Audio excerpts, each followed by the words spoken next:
of the all-time classics. Bridge Over Troubled Water from Simon Garfunkel. I think people in CRY might be trying to give me a hint. I'm joined by Caitriona Moran. She's a voice coach. Good afternoon or good evening, Caitriona. Good evening, Ciaran. How are you doing? I'm getting a bit nervous now, actually, when I'm talking to you, because I'll be watching my speeches and my P's and Q's and all sorts of stuff. I think you've a lovely voice. You smoothie, you absolute smoothie. But it won't work. It will not work.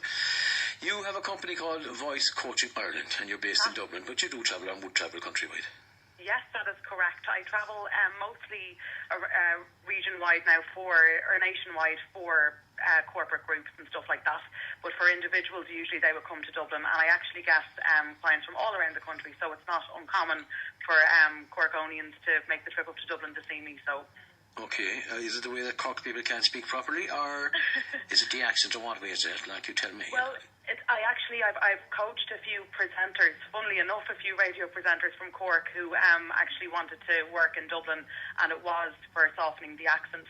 But just on the accent, a lot of people come to me saying they want to change their accent completely, and what they don't get is that, you know, your accent is actually your identity, so you don't really necessarily want to be changing your accent completely, but at least, you know, we can train you so that you can kind of jump into a more nicer sounding accent, and an accent that's much easier to be understood when you need to, and then when you're with your friends and family, you're back to the way you were. Okay, less pressure as well. Okay, now I don't want to belittle your business for 1 second, but are you the type of people who make roundabouts roundabouts?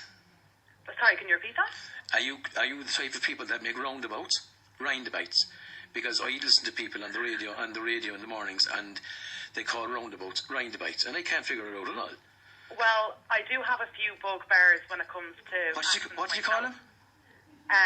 Roundabouts. No, what term did you use? You have a few what? Oh, a bugbear. It's a little annoyance, a little irritant, and it's when people say particular words wrong. Like I have a friend of mine who will remain nameless, of course. Of course. And when she says therapy, she'd say therapy. And it's like a kind of a B sound as opposed to a P, and that kind of irritates me. Okay. I do process my world through sound a lot, so I pick up little nuances that other people don't. But I suppose, you know, it's a good thing because of my job. So. Yeah. Okay. We'll talk about your job in a second. But there was another ad on television years ago, and it was about a girl and her mother, and the mother said, "Where are you going?" And she said, "I'm going to town, ma'am." And they didn't know what town was, but it was actually town. She was going to town. Yes, okay. So, and what accent did she have? Was it Dublin? Oh, yeah. So was it kind of like the D4? I'd say so. The dodgy on the dart kind of thing, I suppose, the daddy on the I'm after learning more expressions now in the last 2 minutes talking to you than I've ever heard in my life. But anyway. Don't use them, they'll make you quite unpopular. I've enough of that already. I'm unpopular enough as it is. But God love you. Anyway, you tell me, I have a rapport building within teams, from management to team members. You train the voice so that it sounds its best while working on your confidence at the same time. Are some people, are they self-confident, or are they self-conscious, maybe, for want of a better word, about the way they speak? Yes, very much so. So just to go back just for a second, my job then, there's 3 people that would come to see me in general. So they would be singers, public speakers, and then also people that suffer with social anxiety. They find it difficult to converse in front of others. So my technique is to work with the voice first of all to build up the muscles so that it sounds its best. There's quite a formula to sounding well, be it speaking or singing. And then the other side of it then is to work on the mind part of it, because if I train somebody's voice and it sounds beautiful but they don't feel confident enough to actually get that voice out of them, then that training is completely useless. So it's actually quite surprising how much people aren't aware of how much they beat themselves up in their own head.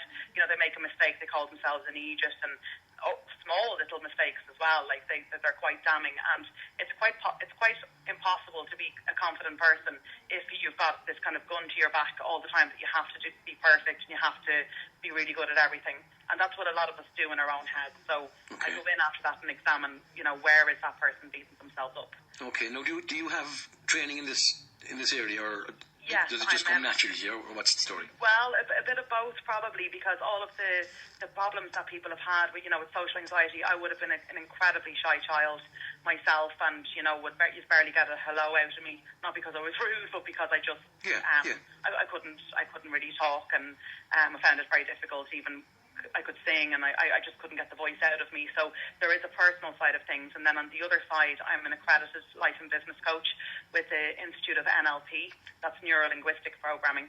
And that's the technique I use when I work with clients to help them overcome fears and anxieties. Sounds very professional to me.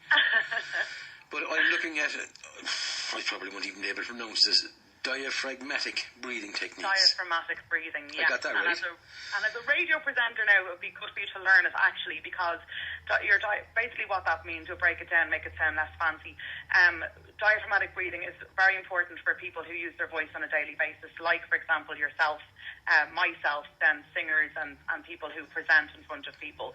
And the reason why is because the diaphragm muscle, it basically sits at the bottom of your rib cage, and it's responsible for good quality breath coming in and out of your lungs. If your diaphragm is lazy, which most people's are if they haven't gotten training, it can result in you over-breathing. And when you over-breathe... I actually do that. I do that, definitely, yeah. When you overbreathe, it actually sends a signal to the brain, first of all, and also it sounds to your audience like you might be nervous, even when you're not nervous. Because if I start breathing a little bit faster now, and especially if I talk about confidence, you can hear that, what the hell does she know about confidence? Like, she sounds completely nervous. Actually, my problem is I try to get too much out in the breath, and then when I take a breath, I have to take a huge intake of breath to get the next blast of stuff out. That's actually what happens to me, and I know that's what happens to me. Yeah.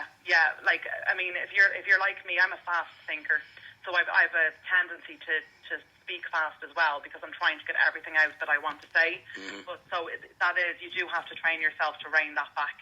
And if you slow your breathing down, it slows your rate of speech down, and it also slows down your how fast your thoughts are going as well. Okay.